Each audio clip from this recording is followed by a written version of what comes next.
The bus was almost empty by the time it reached my stop. Midnight had already passed, and the city outside the windows looked drained of life, like a photograph left in the sun too long. Streetlights flickered. Shops were dark. Even the usual late-night passengers were gone. I was sitting near the back, half asleep, counting the stops in my head so I wouldn't miss mine. At the last red light before the highway, the bus hissed and slowed down. That's when someone got on. I didn't hear footsteps. I didn't hear the beep of a card or the rustle of coins. I just felt a shift. Like the air inside the bus suddenly became heavier. I opened my eyes. They were standing in the aisle, tall and thin, wearing clothes that looked almost right. Almost. A long coat, dark pants, shoes that reflected no light. Their face was hidden in shadow, even though the overhead lights were on. The driver didn't look at them. The doors closed, and the bus started moving again. I watched the reflection in the window as the figure walked past empty seats. Their movements were smooth, too smooth, like a video playing at a slightly wrong frame rate. No sound, no breathing, no creaking of the floor. They sat in the very last seat, right behind me. The smell came next. Not rot, not smoke. Something colder, like wet concrete and old rain. I told myself not to turn around. The bus passed another stop.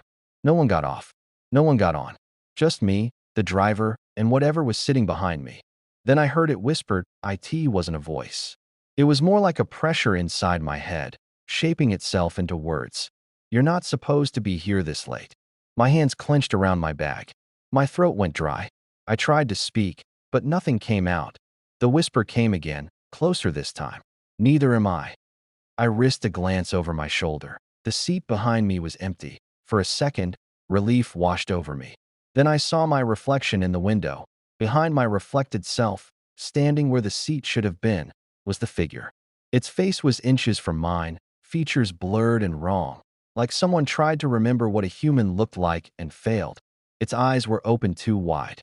Too many reflections inside them. The bus suddenly slowed. "This is your stop," the whisper said, now coming from everywhere at once. The doors opened with a loud hiss. I didn't remember pressing the button. I stumbled off the bus, heart pounding, nearly tripping on the curb.